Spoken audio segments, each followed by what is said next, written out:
পশ্চিমী ঝঞ্ঝা সরতে না সরতেই আবারও উত্তরের বাতাস, সেই সঙ্গে হিমালয় পাদদেশ থেকে শীতল বাতাস আমাদের দক্ষিণবঙ্গ উত্তরবঙ্গের দিকে প্রবেশ করছে, যার ফলে আগামী বেশ কয়েকদিনে উত্তরবঙ্গ এবং দক্ষিণবঙ্গ পাশাপাশি বাংলাদেশের বেশ কিছু অঞ্চল জুড়ে তাপমাত্রা 2 থেকে 3 ডিগ্রি কম থাকবে।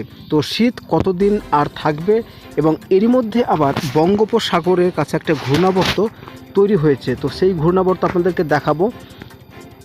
এবং তার আগে একটা ছোট্ট অনুরোধ থাকবে যে আপনার এলাকার আজকের আবহাওয়া কেমন রয়েছে অবশ্যই কমেন্ট সেকশনে লিখে জানাবেন।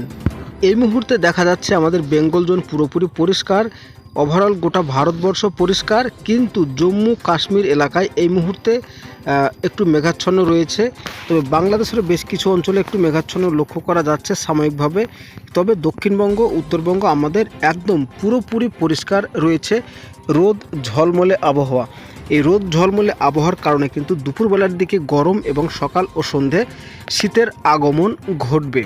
তো দেখে নেওয়া যাক এক নজরে আগামী বেশ কয়েকদিনের দক্ষিণবঙ্গের তাপমাত্রা। কলকাতা 15 ডিগ্রি, হুগলি চুঁচুড়া 14 degree, Kolaghat 13 degree, Chandrakona 12 degree, Singra 12 degree, Bardhaman 12 degree, Bankura 12 degree, Purulia 12 degree, Krishnanagar 12 degree, Haldia 15 degree. এবং আমাদের যে সমস্ত অঞ্চলে একটু বেশি শীতের প্রবেশ থাকছে সেটা হচ্ছে বীরভূম, মুর্শিদাবাদ এবং নদিয়ার বেশ কিছু অঞ্চল জুড়ে। তার কারণ বীরভূমে বেশ কিছু অঞ্চলে তাপমাত্রা 12 ডিগ্রি এবং 11 ডিগ্রি রয়েছে, নদিয়ার তেহট্টে রয়েছে 11 ডিগ্রি এবং বহরমপুরে রয়েছে 12 ডিগ্রি। তো আপাতত এই 3 জেলাতেই তাপমাত্রা বা শীতের আগমন ঘটেছে, এবং বেশ কয়েকদিন কিন্তু এই 3 জেলাতে ঠান্ডা পড়ার সম্ভাবনা সব থেকে বেশি রয়েছে। পাশাপাশি উত্তরবঙ্গের ক্ষেত্রে যদি আমরা লক্ষ্য করি, তো এই মুহূর্তে উত্তরবঙ্গের তাপমাত্রা Gangtok 5 degree, Darjeeling 7 degree, Siliguri 13 degree, Alipurduar 13 degree.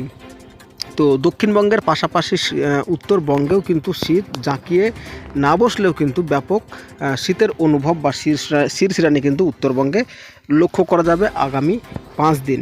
এবং আগামীকাল রবিবার সকালবেলাতেও দক্ষিণবঙ্গের নদিয়া, মুর্শিদাবাদ, বীরভূম এই 3 জেলার তাপমাত্রা 11-12 এরকম থাকবে।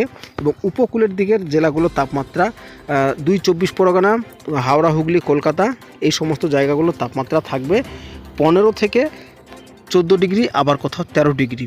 তো উপকূলের জেলা ছাড়া কিন্তু শীত অনেকটাই থাকবে। এবার আপনাদেরকে যে ঘূর্ণাবর্ত দেখাবো বললাম, তো ঘূর্ণাবর্ত এই মুহূর্তে বিশাখাপত্তনম এবং ভুবনেশ্বরের কাছে বঙ্গোপসাগরে কিন্তু একটি ঘূর্ণাবর্ত তৈরি হচ্ছে। তবে এখনও কিন্তু সঠিক নয় এই ঘূর্ণাবর্ত থেকে নিম্নচাপ জন্ম নেবে নাকি এই ঘূর্ণাবর্ত আস্তে আস্তে বিলীন হয়ে যাবে, তো নজর আমাদের থাকবে সর্বক্ষণ।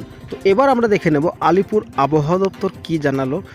এই মুহূর্তে আলিপুর আবহাওয়া দপ্তরের রিপোর্ট আমরা হাতে পেয়েছি, তো এবার আমরা দেখে নেব এই রিপোর্টে কি জানানো হয়েছে।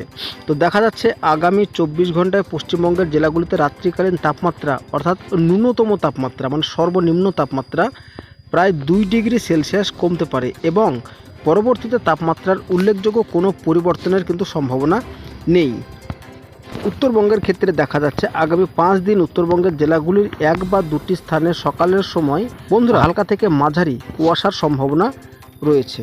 তো এই হচ্ছে পূর্বাভাস আজকে আলিপুর আবহাওয়া দপ্তরের।